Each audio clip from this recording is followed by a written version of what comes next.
Sí, ¿qué tal? Buenas tardes a todos. Ahí creo que estamos grabando ahora. Les, ah, Bien, bueno, muchas gracias a todos por venir. Me alegra que hay un montón de gente que se conectó, superaron nuestras expectativas. Bueno, con mucho gusto vamos a hacer nuestro primer seminario con Carla. Carla Kruk es uruguaya, madre de 3 hijas y uno de ellos ya está empezando la universidad. Es licenciada en Bioquímica por la Facultad de Ciencias de la Universidad de la República. Es magíster también en Biología Progresiva en la Universidad de la República, en Uruguay. Y es doctora en Ciencias de la Vida por la Universidad de Wageningen. No sé si lo pronuncio bien. Wageningen, en Holanda.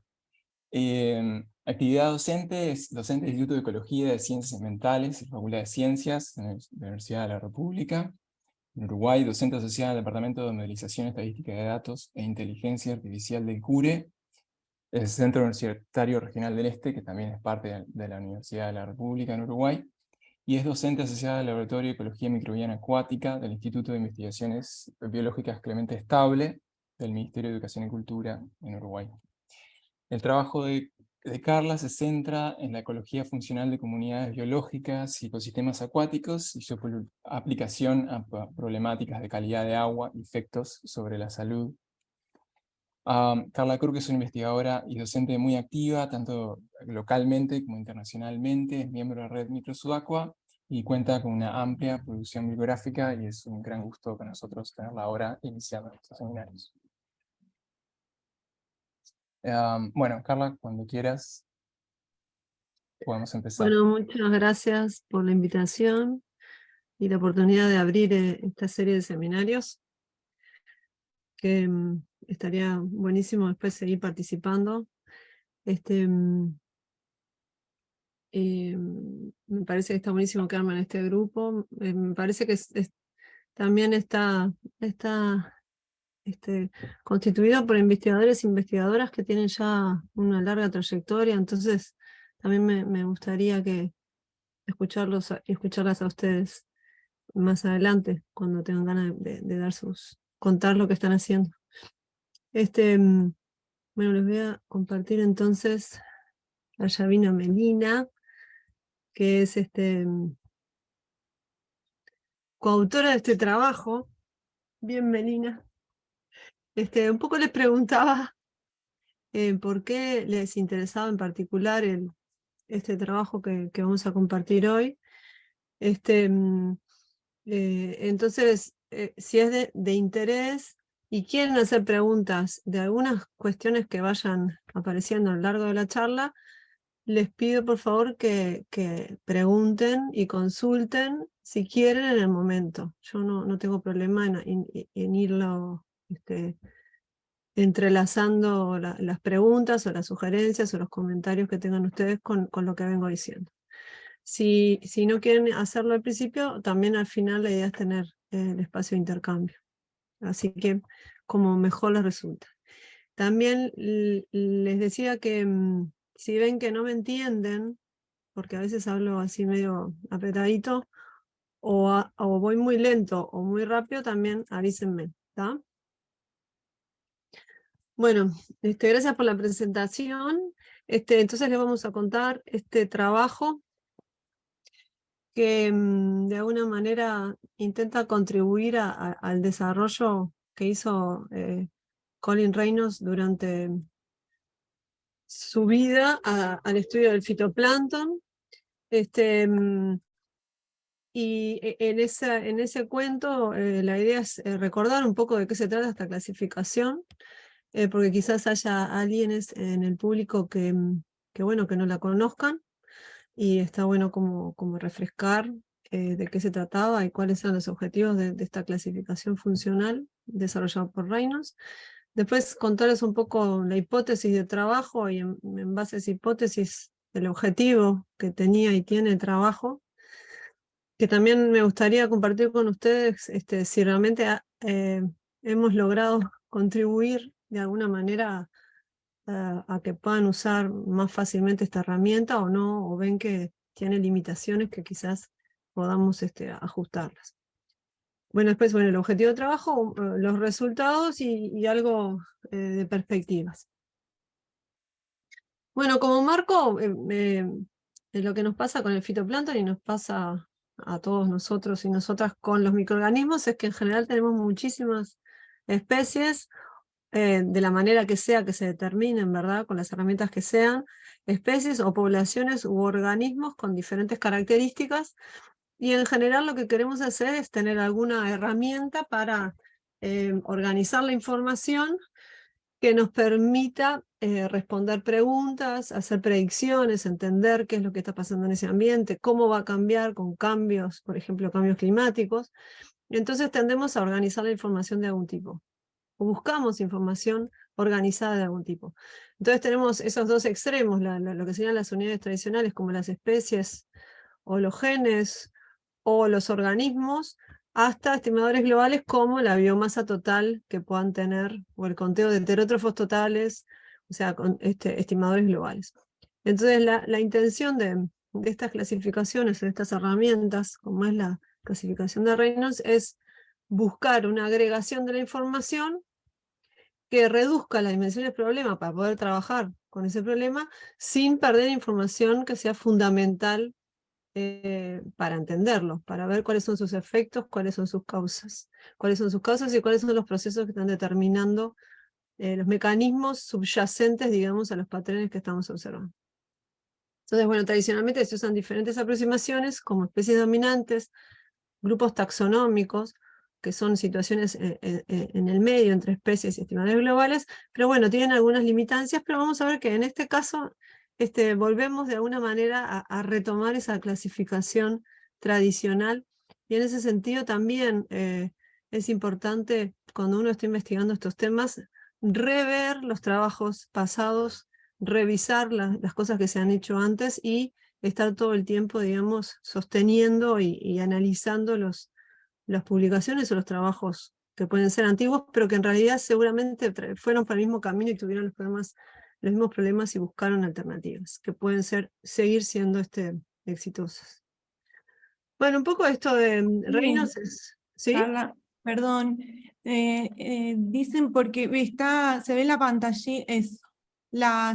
soy Paula la que te habla. Se ven en la presentación, se ven Los nombrecitos. iconos, está bien, es más que nada para no tapar tu filmina.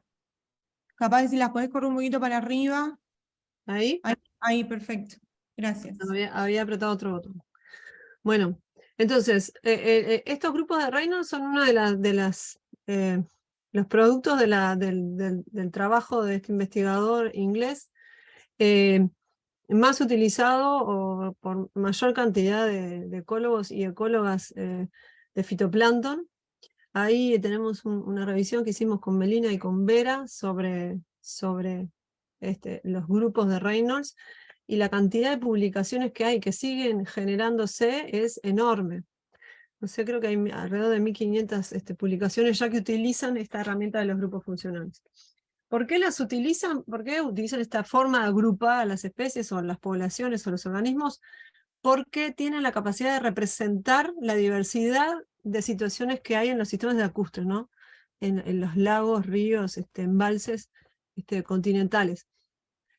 Y combinan en esa clasificación de los organismos una gran cantidad de información basada en las funciones que tienen los organismos y las respuestas que tienen a los cambios ambientales. Entonces resumen los requerimientos de los organismos, lo que toleran o no, las sensibilidades, y permiten entonces, usando esas clasificaciones para organizar nuestra información, resumir y plantear hipótesis y ver con lentes más claros toda esa cantidad de enorme información. Lo interesante de Reynolds, y que un poco nos trae a lo que habíamos hablado en el último micro Sudacua, es que Reynolds diseña estas agrupaciones de organismos y de especies con una visión de asociación, de cooperación entre las especies.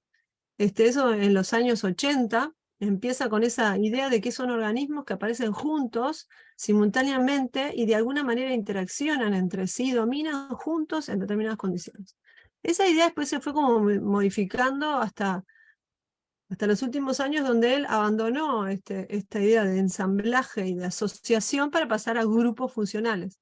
Pero bueno, por lo que venimos charlando y con las ganas que tenemos y los mecanismos que estamos haciendo foco ahora, en realidad podríamos llegar a volver a retomar esa idea de que eran asociaciones de especies que estaban juntas porque de alguna manera coordinaban sus acciones y sus respuestas al ambiente para favorecerse entre sí, ¿no? Bueno, esto es un ejemplo. Entonces, por ejemplo, el grupo funcional M incluye microcistis y otras, y lo que incluye esta clasificación es una descripción de todas aquellas especies y organismos que tienen determinadas características, que están en determinadas condiciones ambientales, incluye especies representativas, tolerancias y sensibilidades, y además umbrales a las distintas variables ambientales en las cuales puede crecer o no puede crecer, lo que se le llama el hábitat template. Entonces, si uno encuentra una muestra con una determinada especie, podría fijarse en estas tablas, ver si esa especie está clasificada en alguno de los grupos y saber en qué condiciones la va a encontrar y cuáles van a ser sus limitantes y cuáles van a ser las condiciones que la favorecen. Así como está el ejemplo de microcistis, que es una de las más molestas en la vuelta, hay un montón de agrupaciones. Esta clasificación ha tenido una larga historia de sus orígenes en los 80 hasta el presente. No sé si actualmente se siguen sumando nuevos grupos, pero bueno, tenemos una serie de codones que son letras, que representan a diferentes hábitats, tienen distintos representantes, tolerancias y sensibilidades, y tienen cada una de esas una hábitat template, unas condiciones en las cuales aparece. En este trabajo lo que hicimos fue de alguna manera representar cómo distintos grupos funcionales se distribuyen en diferentes ambientes. Estos son distintos tipos de ambientes, como un lago con epilimnio neutrófico, o un lago somero rico en carbono orgánico, y cómo esto se representa en distintos ejes ambientales que tienen que ver con ejes de energía y de nutrientes. Entonces, si uno logra clasificar a sus organismos en alguno de estos grupos funcionales, tiene un montón de información que acompaña y que facilita cómo seguir trabajando por ejemplo, saber que habría que cambiar, que habría que gestionar en un lago para que desapareciera esa especie que es molesta. Pero bueno, como decía, este modelo siguió en desarrollo, empezó en los lagos ingleses, pero se fue ampliando con ayuda muy importante de investigadores, investigadoras, sobre todo mujeres en Europa, pero también en Sudamérica. Ha llegado al menos unos 40 grupos, eso fue en la revisión de PAISAC en el 2009, en base a esas 8 variedades ambientales. Y una de las grandes dificultades que se plantearon es cómo hacer para clasificar nuevas especies o especies que ya estaban clasificadas pero que aparecían en condiciones un poco distintas de manera fácil, ¿no? Siempre lo que ha pasado en todos estos años ha sido que personas que empiezan a trabajar con nuevas especies en diferentes ambientes tienen el problema de cómo clasificarlas ahí. Ahí también está Melina, así que Melina, si quieres introducir algún comentario, eres bienvenida. Dale. Va, excelente, Carla. Bueno, gracias, Melina.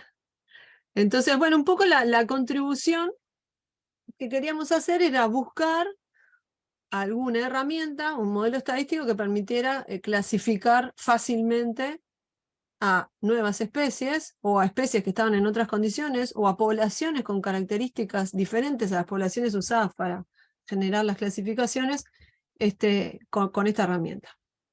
O sea, generar una herramienta fácil de aplicar para clasificar más fácil las especies. Hacer la vida más fácil, digamos. Si tienen comentarios, preguntas, adelante. ¿Tá? Bueno, entonces surgió este artículo, nos llevó como 2 años, en realidad. Surgió lentamente, pero con mucha energía, en el cual generamos estas herramientas. Además, en este artículo lo que proponemos es generar un nombre que creemos nosotros es más representativo, creemos nosotras es más representativo de lo que son estos grupos, y es llamarlo grupos funcionales de Reynolds, porque es así como se conocen y como se habla de ellos, y hacer un homenaje además a Reynolds con esta nueva nomenclatura, o ajuste de la nomenclatura de los grupos. En este grupo trabajamos investigadoras, sobre todo, y un investigador de diferentes partes de Sudamérica. Esto fue bien importante porque representaba distintas condiciones ambientales, distintas maneras de acercarse a la clasificación de las especies en los grupos de Reynolds. Entonces contamos con Melina, que todos conocen, con Vera, que también conocen, Ángel, que es uruguayo y que estaba con las fortalezas en los temas de Machine Learning, Snedi de Colombia, Guadalupe, Argentina, con sus lagos allí más fríos, sí, Lucia también de Brasil y Mónica también de Argentina. Entonces con este hermoso grupo empezamos a juntar información. Eso fue una de las cosas más complicadas, que bueno, ustedes ya pasaron algunos de algunas del grupo que estaba con los patrones juntando la información, y la dificultad es que tiene que distintas fuentes de información logren juntarse y de una manera razonable y comparable, ¿no? Bueno, eso nos llevó bastante tiempo, pero mientras íbamos pensando la parte más teórica y práctica, y bueno, nos generamos una hipótesis de trabajo, y es que en base a todo lo que es el marco teórico de la ecología funcional, que bueno, acá no entro en ese tema, pero cualquier cosa pueden preguntar, la hipótesis que nos planteamos es que las respuestas de los organismos al ambiente determinan o están determinadas por los rasgos funcionales que tienen los organismos, y que estos están representados por los grupos funcionales de Reynolds. Es decir, como los grupos funcionales fueron construidos en base a las respuestas de los organismos al ambiente y a las características funcionales, estos grupos deberían de poder explicarse usando solamente los rasgos y no las condiciones ambientales.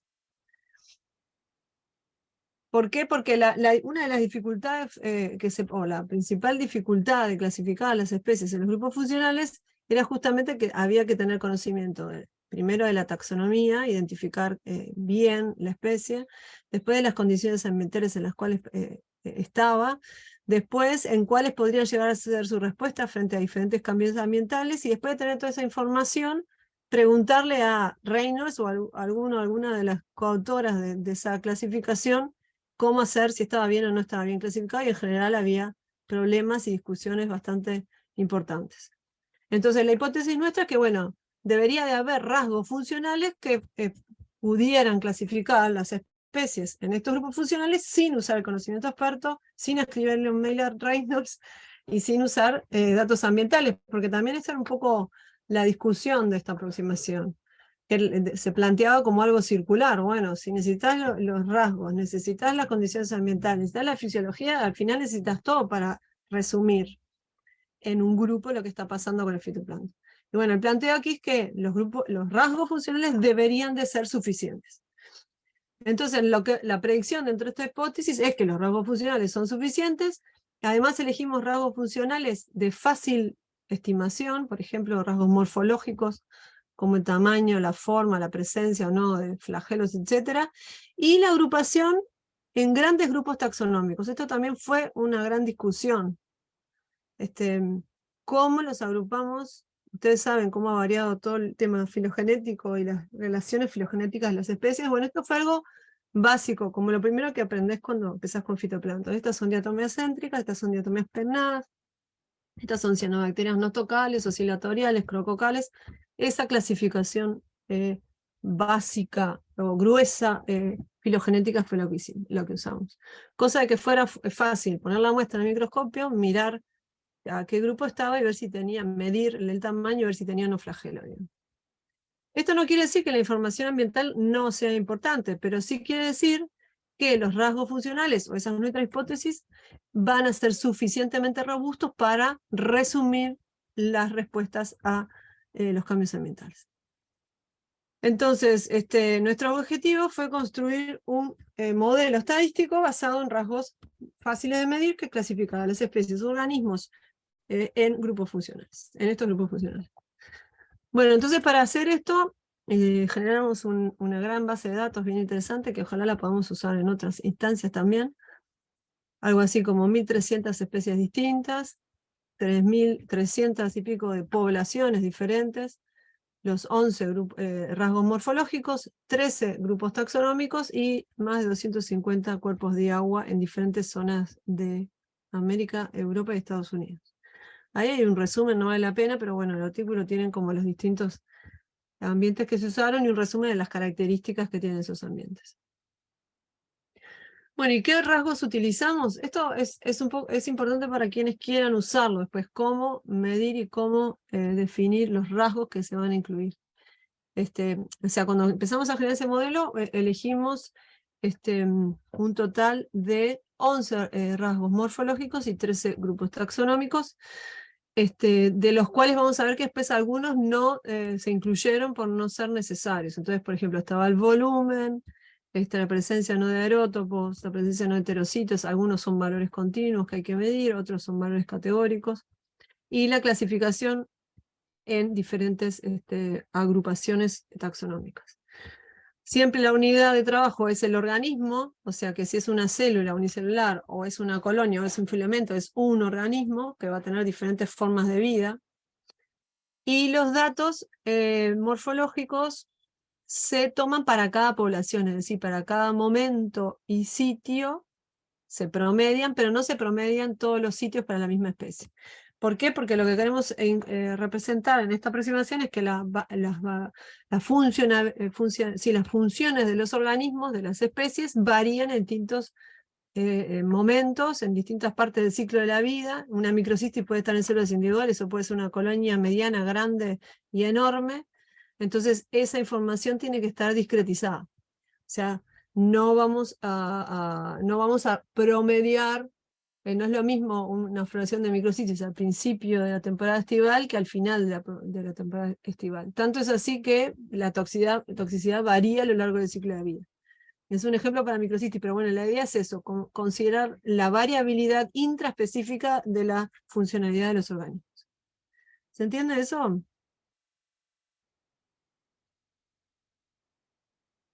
Bueno, si no me entienden, me paran, ¿está? Yo me quedo tranqui que me van a parar. Dale. Pero está bueno si abren por ahí los micrófonos y hay un poquito más de interacción, ¿no? A vos, Carla, te molesta el silencio. No, yo... ¿Te sentís sola? Bueno, entonces esto es solo un pedacito de la matriz que les mostramos que hicimos, que realmente fue un trabajo arduo. Esto de generar matrices de datos comparables fue un trabajo arduo. Acá están las especies, este es el rasgo clasificación taxonómica, estos son los rasgos morfológicos, continuos y categóricos, y todo para abajo estaban las 3.600 poblaciones que teníamos. Por ejemplo, teníamos varias poblaciones de la misma especie, ¿verdad? Porque eran en lugares bien distintos. Y tenían además diferentes morfologías, ¿verdad? Bueno, entonces, ¿cómo fue la aproximación metodológica? Fue combinar una cantidad de datos enorme de diferentes investigaciones que fue acomodada y adecuada, digamos, para que fuera comparable, más conocimiento experto que le llamamos, conocimiento de la clasificación funcional de Reynolds, más inteligencia artificial basada en herramientas estadísticas de gran potencia, digamos. Entonces nos generamos esa matriz, como la ven acá, especies, perdón, poblaciones y sus rasgos. Después agarramos esas poblaciones y sus rasgos y las clasificamos a mano, una por una, en los grupos de Reynolds. Eso es lo que... Ay, perdón. Tengo que tomar un mate. Eso es lo que llamamos el conocimiento experto, digamos. Nosotras que las clasificamos. Esa es la mitad del cerebro experto, es el rosadito, lo van a tener por ahí después. Es la clasificación a mano, digamos. Y lo que hacíamos además era, nosotras lo íbamos clasificando y consultamos cuando teníamos dudas a Reynolds. Entonces generamos nuestra matriz con todos los rasgos y la clasificación experta de esas especies o poblaciones en los distintos grupos. Por supuesto que hubo dudas varias veces y hubo un intercambio muy fluido para definir algunas de las clasificaciones. Después lo que se hizo fue separar la matriz de datos en 2/3 y 1/3. 2/3 se utilizaron para generar el modelo y 1/3 se utilizó para validar el modelo, con lo que se llama el error honesto. Entonces esos 2/3, ya ahora sí usando la mitad del cerebro artificial, con esos 2/3 entrenamos un modelo, dos tipos de modelos, fueron un CART y un Random Forest, ahora lo vamos a ver. Lo que se hace es enseñarle al modelo que cuando hay determinados rasgos funcionales corresponde a determinado grupo de Reynolds, y eso hacerlo con distintas metodologías, algoritmos, para que aprenda el modelo y ya después le puedas poner datos nuevos y los clasifiques sin que le digas a qué grupo corresponde. Cuando se entrena se genera lo que es el error de entrenamiento, pero en realidad algo honesto es después que uno entrena un modelo, es validarlo con datos nuevos que no fueron usados para entrenar el modelo. Es lo que se llama la validación, y es lo que se evalúa, lo que se muestra pues, en el artículo son los errores de validación o error honesto, que es darle datos que nunca se usaron para ver si funciona bien el modelo. ¿Sí?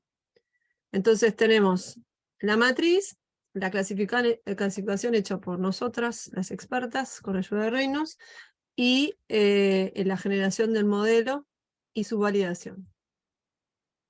Se hicieron dos tipos de modelos.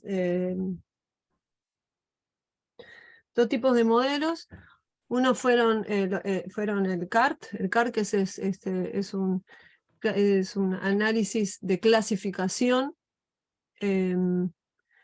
que permite usar una diversidad de variables como descriptoras, y bueno, hace una clasificación binaria recursiva que puede volver a usar las mismas variables y va identificando qué variables y qué valores de esas variables separan mejor, agrupan mejor a las especies en los grupos, yendo hacia una mayor homogeneidad o pureza de los grupos que se vayan generando.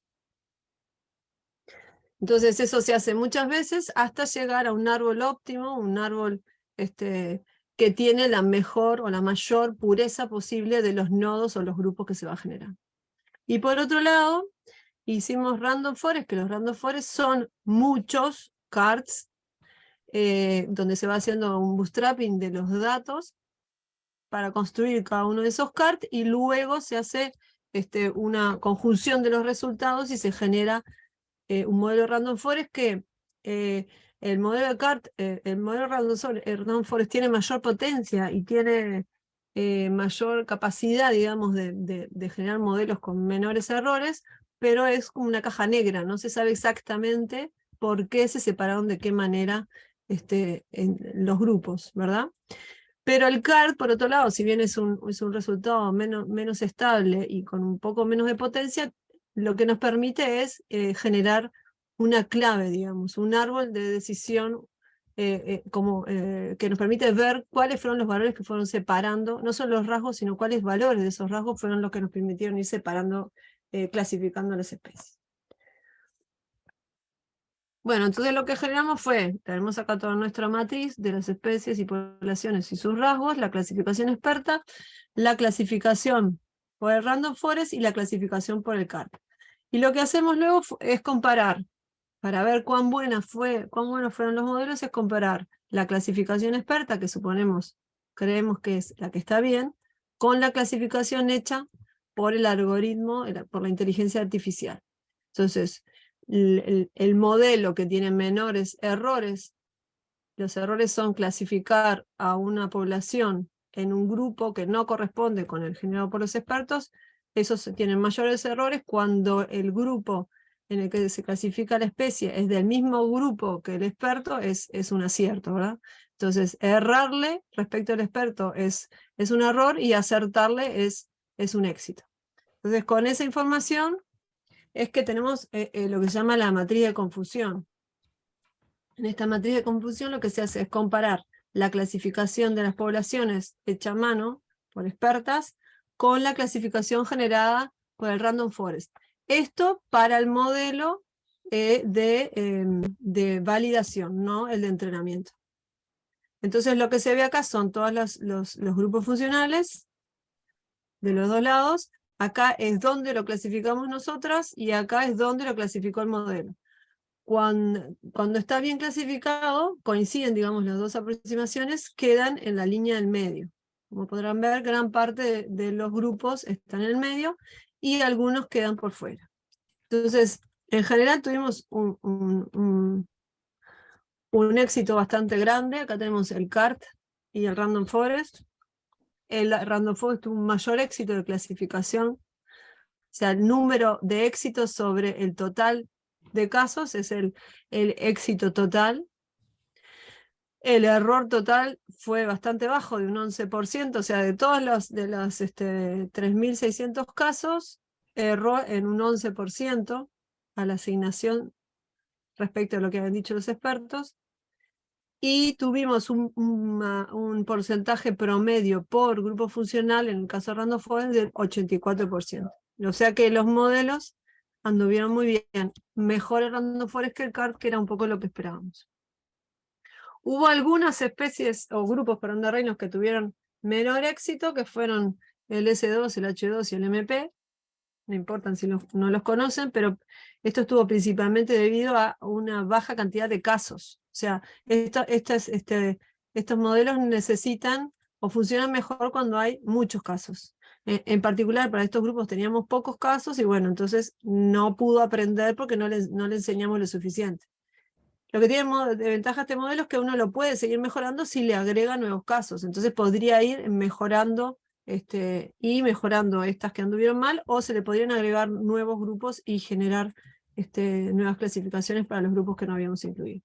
Y por el otro lado tuvimos otro grupo que anduvo más o menos, o más menos que más, que pensamos que puede estar asociado a que este es un grupo que en realidad no es pelágico, sino que es resuspendido del fondo en los ríos o de las zonas litoral, o que puede haber sido que nos faltara algún rasgo que nos permitiera describirlo bien. Y después otros casos que quedaron mal clasificados, en realidad no quedaron tan mal clasificados porque quedaban en grupos parecidos. Es el caso, por ejemplo, de el grupo funcional A, que es una diatomea que quedó, por ejemplo, en B, en C o en D, que son también diatomeas. ¿Qué más? Bueno, hay una lista allí en el artículo con los resultados por grupo funcional. Se analizaron 28 grupos funcionales, de los cuales 21 anduvieron muy bien, y algunos, que son estos que les mostramos acá, anduvieron más o menos. Y la otra cosa interesante que nos da estos análisis es identificar cuáles son los rasgos.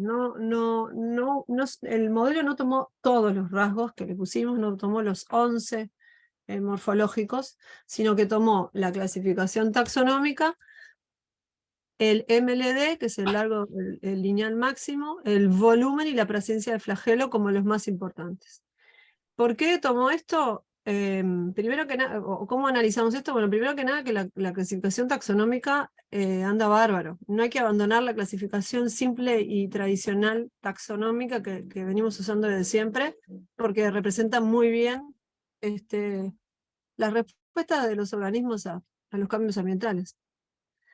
Es fácil de determinar, resume mucha información, y algunos grupos es suficiente con usar solamente la agrupación filogenética. Un poco la calidad de este rasgo depende de cuán conservados sean otros rasgos. Por ejemplo, las diatomeas todas tienen sílice, ¿no? Entonces, sílice no lo vamos a usar y ya con decir que son diatomeas es suficiente. Pero después tenemos a las cianobacterias. Las cianobacterias dentro del grupo de las cianobacterias tienen una gran variabilidad. Entonces debemos incluir otros rasgos para acompañar esa variabilidad. Entonces, un poco en resumen, se incluye la agrupación filogenética más los rasgos morfológicos que tienen una gran variabilidad dentro de un mismo grupo filogenético.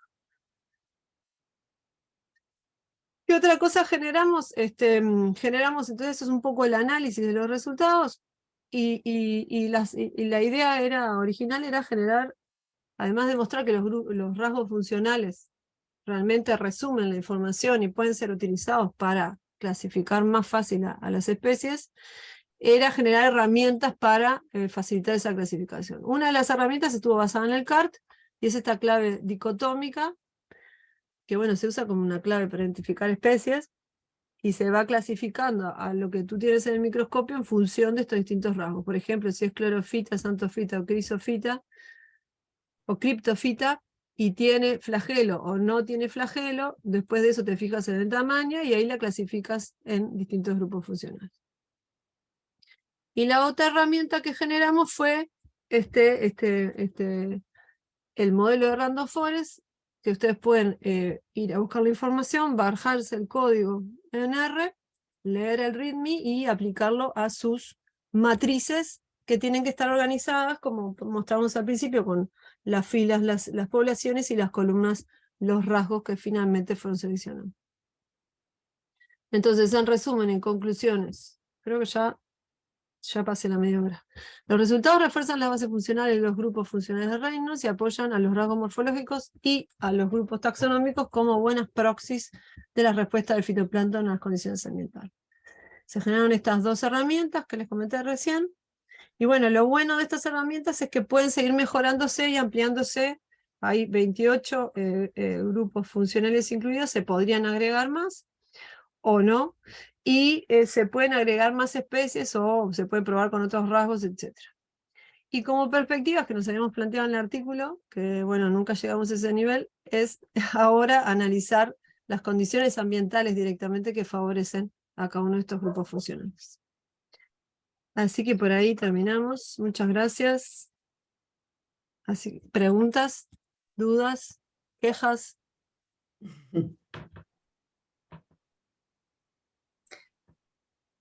Buenísimo. Eh, Carla, muchas gracias.